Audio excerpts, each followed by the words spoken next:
Alright, what's up, people? Just got my order in today. My wife gave me this, actually. I got an order for all my parts in, so I had $2,000 worth of parts from Pinball Light sitting at my doorstep. And luckily, I had a good reason to come home so that I could bring them inside and not leave them on my doorstep.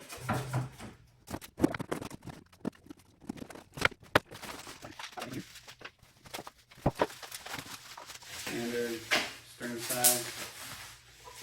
stern size apron, shaker motor.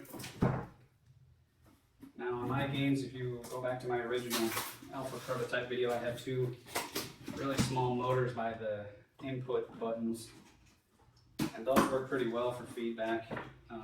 Obviously this is a way bigger motor and it's going to shake the whole cabinet here, but I bought it just so it's a part that you could have potentially hook up.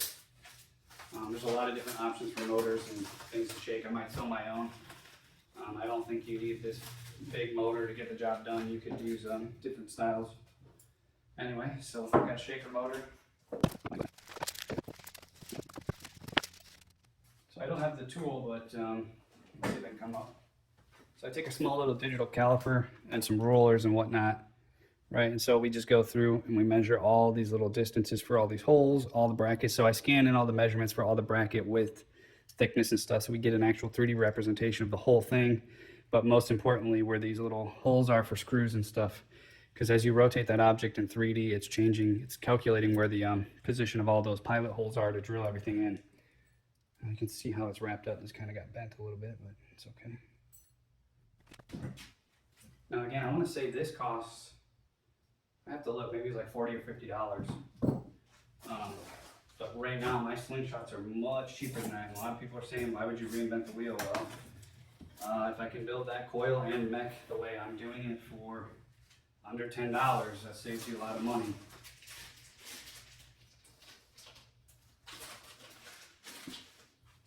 Shooter rods.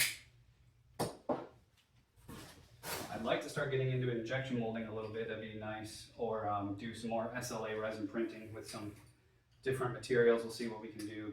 Get some of these like housings like that. You know, you don't want this 3D printed on the outside, cosmetic looking thing. Ideally you want that injection molded. Looks like another slingshot assembly here. A bunch of rollover switches. So I bought more than I needed because I'm going to make a demonstration game, so we're going to put all these parts in to some small program games so you can see everything running. But there's the bracket. They have a bracket for the rollover switch, and that's a super simple switch. You could 3D print that, and even these I'm looking at. Oh, these are different than the ones I have actually. So this is interesting. I have to show you guys this. I don't know if I can get it on the film. Oh, do I have another one somewhere? Let's see if I can show this off. You see this right here? It's basically humped over. It looks like it's cut and then those are bent up and slammed through it. The other ones I have are actually welded. Yeah, you can see it cuts it, and it's like a little stamp machine that presses it from the back, and it punches a hole through the little lever arm right there, and then this piece slides through. The ones that I have before this that I bought maybe 3 years ago, they're actually spot welded on there. You can see little weld marks. So there's not a hump there, it's just metal to metal welding. So that's interesting. And again, there's the bracket to mount it. So this is something that could easily be 3D printed. So it would mount up, I believe, that way, something like this. And I'd have to look at the design. Again, we go through, we measure this and scan it. So we have that every time you place a rollover switch and you're using one of these. It knows where to cut all the screw holes out for it. Man, I really hate how these are wrapped up. I wish they would be able to box these or something a little bit different. This would, if I were to buy like 100 parts, you know, to make mass-produced games, maybe they wrap them differently, but right now this is a headache if I had to do this all day long and wrapping them. So, yeah, I don't know if that's how they do it, but that's just another thing to think about. When I'm making everything in-house, it's just being built in my garage here and cut and bent or 3D printed. Not have to worry about unboxing and doing all this work. So here's a pop bumper bracket assembly. And this is a simple one, right? It's just a L-shaped bracket with a coil on it. It's nothing too crazy. Now it comes with one of the spoon switches right there, right? So if you know how the assembly works, the little armature comes and knocks over that spoon to make a contact. I'm actually gonna do mine a little bit different. I haven't tested it out yet because I never really got into building a pop bumper assembly. I also was on the same idea as some other designers like Keith Elwin and Jack Danger that yeah, I just wasn't a big pop bumper fan. I feel like it slows the game down the same way Keith Elwin said in a recent interview. It just, you kind of hit it in there and you're sitting and you're kind of bored. You're like, hey, come on, give me my ball back. I want to do stuff. You know, I think the fun action is pressing a button and seeing the ball go and do something kinetically rather than just sit in a pop bumper nest. These are just some in-lane guide rails. So again, scan them in, measure all these holes there, and as you rotate them or put them, it gets done. Now in my software, what we're gonna do is actually be able to cut these out, or again, 3D print them like SLA printing or something. And we'll have all the measurements, and you can make them as long as you want. You know, it's gonna be the exact rail that you want, that you get at the end of the day. Ideally, those would be laser cut stainless steel. They might be plasma cut stainless steel. Probably won't 3D print them, but we'll see. Here's your auto plunger assembly. I think there's two different styles. There's a Stern style and Bailey Williams or something. So I'm not sure what one this is actually. Now again, when I had brought up about Spooky not wanting to use these, this one's actually really tight on. So my Foo Fighters one, it wiggles a lot. This looks like it's in there pretty tight. But when you hear Spooky and they're like, the reason they don't use these is because they're defective, they're faulty. It's true, I've seen it in a lot of games where the auto plunger just stops like kicking the ball out, or this armature right here, it wiggles loose. I've had it just wiggle loose on games, and it like, you know, when it goes to slam the ball, it's like going like this all over the place instead of like a straight push. And I saw that happen at an arcade too on a Pinball Brothers game. Last time I went to Pinball Palace in Georgia. And the auto plunger was just completely busted, but there's a guy I saw, I was at a Maker Faire festival, so it's a lot of 3D printing and cosplay and like tech stems type stuff. And there was a guy that was actually, he had demoed a pinball machine there, and he was actually 3D printing his entire flipper and shaft in one piece. So the whole flipper was just one piece of plastic. And it worked pretty good, but he kept snapping them and breaking them. But he built his own auto plunger, and it was a different design that I'm probably going to try and have my own go at it at some point too, because I got to build out my own auto plunger. But moral of the story is, this guy isn't even a pinball company, and he was already designing his own auto plunger for whatever reason. Completely different design than this. So I might take kind of that idea and run with it. But, you know, I'm not sure why Spooky doesn't just design their own. You know, if you're only deleting a component because you think it's faulty, then maybe you should build a better one. If you're doing it because you really don't think it matters or you don't care about the gameplay of it, then it's totally acceptable to me. You know, I don't know how many people care about that, but I kind of do. I think it's kind of a cool part of the game, skill shots. And I talked to a lot of people that said, yeah, you know, I never noticed until you said that. Or, you know, I see a lot of forums, like on pinball forums and different things, where people are bringing up that auto plunger thing. So I think they're taking note. All right, so this right here, I'm trying to figure out what this is. So this is a single drop target. There we go. Beautiful drop target assembly. Again, this is a very simple assembly. I'm not building mine out of metal just yet. It's actually bent. It's not 90 degrees. That's kind of interesting. I don't know if you can see that. I wonder why it's not bent 90 degrees. I wonder if that's part of their parameters. I mean, if you're getting these metal stamped professionally, they should be able to do an exact 90 degree. Maybe it's, you know, normally you're already tilted forward, so I don't know why it would need to tilt even more forward. But that seems like a defect.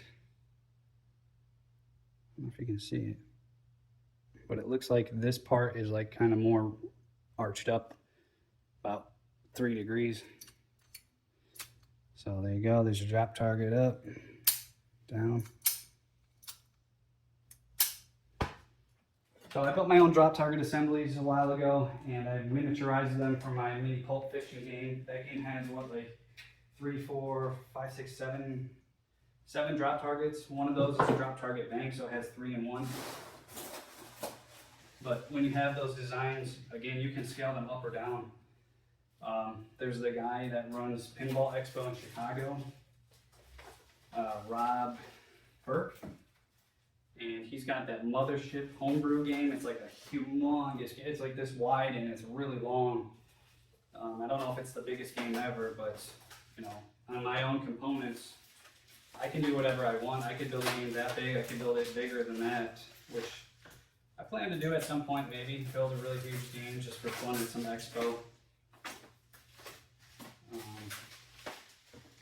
I had talked to him on the phone actually because he called me about going to expo. And one of the things I talked to him about was his game, and he had mentioned about, they basically went with like pneumatics to flip the ball because they couldn't find a coil that would hit it hard enough. And when I was on the phone with him, I said, yeah, you know, actually I'd probably go with like a, I think I told him like a 19 gauge coil. So normal 10 ball coil is 22 gauge for a flipper. You know, the fatter you make the coil with thicker wire gauge, it's going to carry more electrons to spin through it. So you might make it twice as, in 19 gauge, you're probably making it twice as hard hitting as a normal coil. I don't know if that's accurate or not, what size, but I think about 19 would be good to use for that because I think his flippers are about this big, something like that. So you need a lot of power to kick a ball that's much bigger and it has much more of a lever of an arm length. And here's a drop target bank.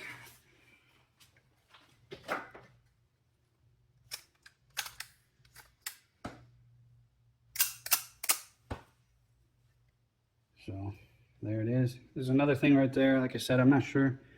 This is definitely metal stamped at a, it's not quite a 90-degree angle. It's like 86 or 87. And then this will just pull it up right there. Locks them up, knock them down.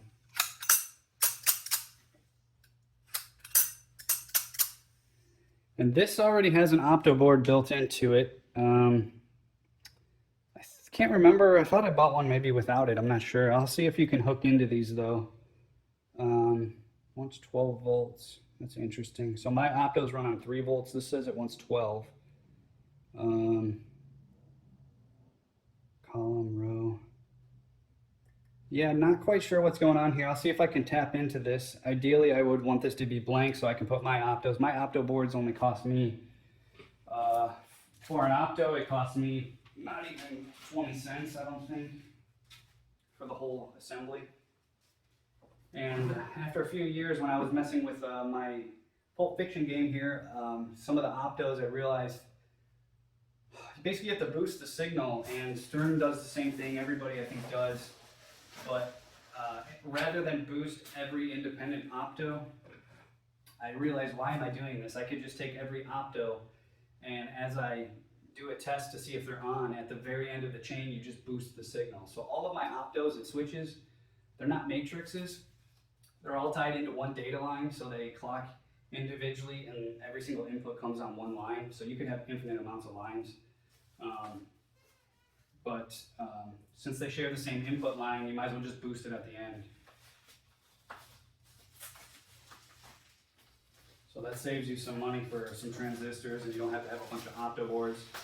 There's a guy on Pinside that I saw, he had a Godzilla, and the opto that you shoot into the building right there at the entrance of the building, it kept busting. Like one of the opto transistors, they're really tiny. They're smaller, like half the size of my pinky fingernail here.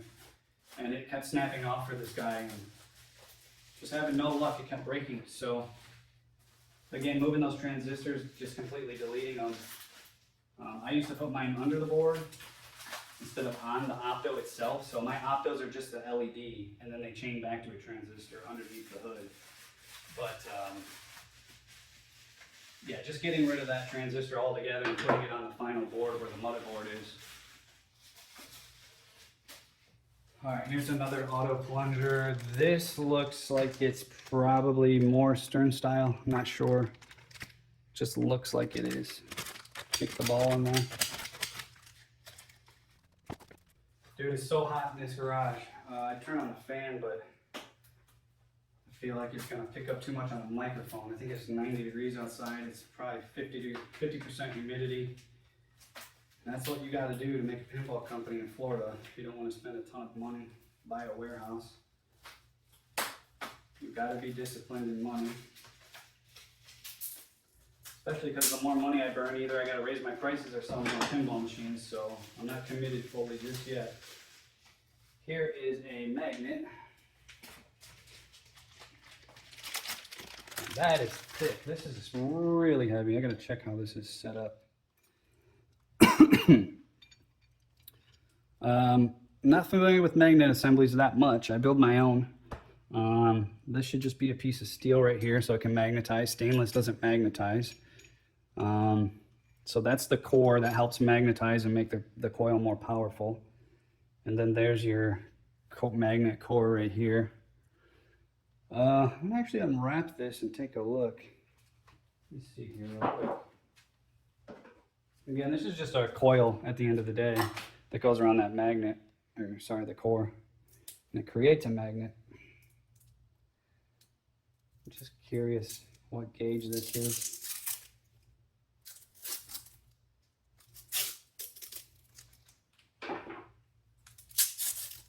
It's also kind of funny, I guess, that it has a plug, whereas every other coil, like these over here, are just lugs, right? Wonder why. I guess it's easier to put those lugs there on those, but surprised these aren't just wires that are maybe hanging off.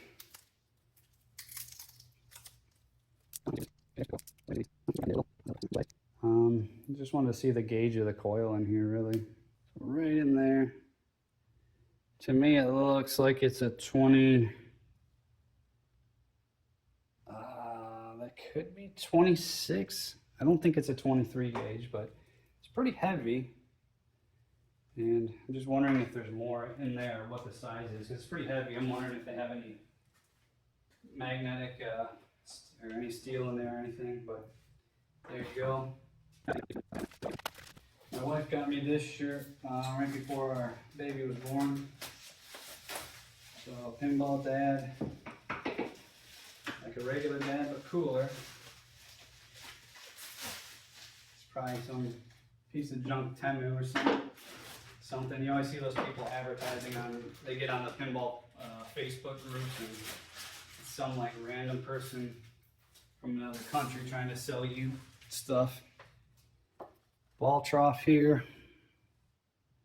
I can't remember if I bought one or two or what kind this was. There's rollover switches inside of it. So all the rollover switches, and then there's an opto one at the end here, at the end of the chain. There's an opto down in there. And we kick the ball up there. This is one of the pieces that I think is the most cost effective to build on your own. This whole piece does not need to be metal. This bracket maybe for a little bit of strength, but this whole thing is just a waste. This could even be made out of wood. It doesn't have any electrical stuff really going on. But yeah, I've been building these on my own. These are plastic that I do. It already comes pre-made with some optos. Again, I don't know if these are running on 12 volts, what they're doing. 100 milliamps each, that sounds reasonable. You shouldn't need 100 milliamps though to run an opto that small. That's a very small range right there. You only need 60 milliamps probably. Even 30 would be good, maybe 16. So yeah, I'll have to see if I can cross-reference how those work. Maybe somebody on Mission Pinball Framework or Fast, maybe they have some kind of wiring to see how I can tap into those optos. Again, ideally those would not be on there for my purposes. If you want that type of ball trough, though, I gotta support it some way. So ideally I don't want you to have to rip those out and put in my opto boards. But like I said, you should realistically just buy my ball trough. I think for that, save you $70 to $80.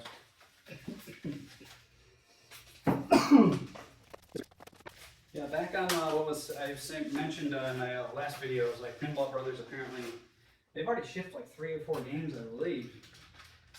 They're on their own circuit boards as far as I know, so it seems like a step backwards to just, throw that all away and then go with fast. Unless they weren't on their own circuit boards, I don't know. Again, if you've already shipped 3 games and you've got thousands of games living out in the wild, unless your shit's catching on fire or something, I don't understand the reasoning behind going to that. For me, it's more streamlined to have all my stuff internal, because all my code runs. I know every single electron that runs in my garage. I built all the hardware in my garage to cut stuff, all my wire benders. So every single piece of code and every single electron that comes from the wall, I control. So when you do it that way, it's a little bit more cohesive and easy. So scoop assembly there. This is a straight up vertical one that mounts. Again, there's some optos in here. Looks like they're just a plus and minus. So I believe these are just straight up optos that you could tap into. There's no electronics behind the hood on there. So if that's just a raw opto that can run on 3 volts, that would just plug into my system right away. It just work. Now, again, a lot of my stuff is done out of plastics, but as I start getting into cutting some different things, we'll hopefully be able to build some more assemblies out of metal. But some things don't really need to be that heavy duty. Again, I've had this in my garage as a plastic part. It's on this game right here. It's still mounted. It's not warped or anything. It's super hot and humid here. It's been in the garage for 2 or 3 years now. And again, you can watch one of my other videos where I throw a ball in there, and it just throwing a ball in there thousands of times, watching it come out. This is another piece that, originally if you watch my demos, I just used aluminum for the trim. It was super easy. You can get it at Home Depot. I'm not sure what I'm going to go with, but here was kind of an idea, right? This was just my trim, aluminum. That would go across the edge here. So that looks reasonably good. Again, for a low budget game that was originally priced at $1,200 years ago. Then I came up to $1,800. Then I came in the $2,000 range. I think that's reasonable. If you look at Wonderland, they do have some better stamping and stuff because they're in China, industrialized factories and stuff. So they're beating me on that a little bit, but they still have a long path to viability and profitability. So, you're going to pay a cost to go to China and have everybody build your circuit boards, build your manufacturing tooling and all that. So, we'll see if they can beat me in the end, because I don't know their sustainability. So yes, I do a couple things cheaper. I'm trying to keep my games cheap. I still think I could hit in the $2,000 range for a game. A bunch of random parts here. These were the new flipper bushings. They're called the new Stern ones or something. I guess these fit tighter. Gomez said that their injection molder or something was like off the tolerances. And there's the precision flipper guy that was making those really high tolerance ones out of metal. And apparently they just had a tooling issue from Stern that was making them sloppy. Standard start button. Might make these at the end of the day as well. There's no reason not to. Haven't got into it, but yeah. There's the guy that Rocket Pinball or Rocket City Pinball. He makes those start buttons. So bunch of switches, 1/2-inch switches. I bought a bunch of extra ones so that I could put them on a game. Again, if I wanted to, I would have said maybe 6 months into this whole thing. If I just wanted to buy all these parts and start a pinball company, I probably would have been up and running in 6 months, pending finalizing designs and different things. The reason that it's taken so long is I wanted to build all my own parts, manufacturing processes and stuff. And you can see Pinball Designer is pretty powerful. The way I can export stuff, I can code games in days where everybody claims it's taken them like years to program. So I'm just taking my time with everything because I had a vision, I stuck with it. I've had a vision for price point that I've stuck with. I'm still going to hit at some point. And I want to be super cheap. I want to make the funnest games. All that powder coating and stuff, I know some people love it. Maybe we'll offer it someday, but I want to make really mech-heavy, cool, animated playfields. Forget all that other junk, man, because this stuff, you know, people buy games and then they resell them and they cycle inventory, so how pretty that game looks doesn't really matter, I think. I think how fun it is, because you're going to sell it probably at the end of the day and get a different game. Here's a lockdown bar, Stern style, one button. So I had already measured this and put it in my 3D software along with the hooks. I think I measured where those go exactly. So all the cabinet gets cut out through the software and everything gets cut off. It's all measured. These are some side rails.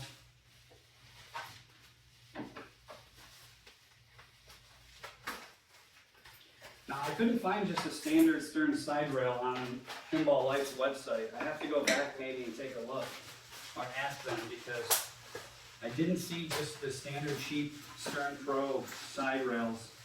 This was pretty much all they had, which are nice, but I'd like to offer alternatives to people if they want parts off the shelf and they want to fit their own budget.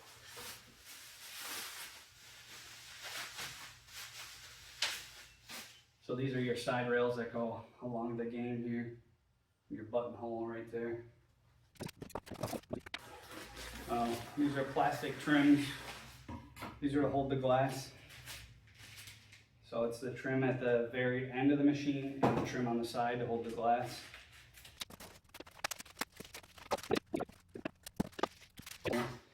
So this right here is your side rail that goes along the edge of your playfield. Right, so this is right at the very far left and very far right of your playfield. It's got some holes here that mount some screws through. Interesting enough, I don't know how JJP and other games do it. This was labeled as a Stern one, and there was only one in stock. So if you only got one of these in stock, I don't know how you're supposed to make games with them if you're a homebrew guy or whatnot. It's a simple U-channel bracket. You could use just wood or anything that could go on the side. But yeah, just that was interesting, right? They only have one in stock, so I don't even know how you use them as a supplier for that. Maybe that's Stern's only design. They don't like selling those for, you know, other companies. Here's some switches. We got some spinners, and we got some gate brackets.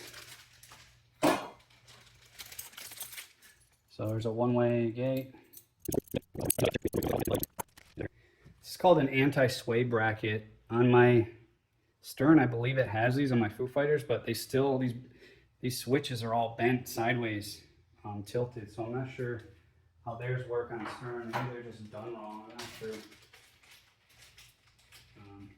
I mean, this is a super simple bracket to make. I designed mine differently. Originally, they were made out of plastic. They probably won't hold up that way.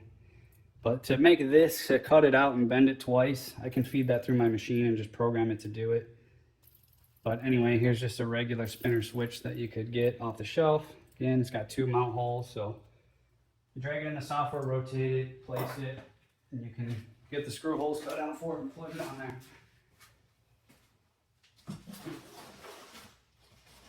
And now here's all the good inserts. So there's a lot of these, and I don't know what you guys would want, but giant rectangular one, long oval hot dog looking one, got a lightning bolt. All right, I got like little triangle ones. I got to scan all these in. Miniature circles. These are like half obtuse arrow triangles, square rectangles, ultra miniature circles, and on and on. We got these, I don't know what you call those, miniature squares. It's gonna be a lot of work scanning those in and making sure they all cut. Here's a giant circle. There's a diamond shape, another rectangle, mini arrow, another miniature obtuse triangle. And look, there's just more and more and more. There's like another 20 in there. All right, I think there's a couple other things, but I'm not gonna open it. But it's just some of the parts I got that are gonna get scanned in here soon. See you guys.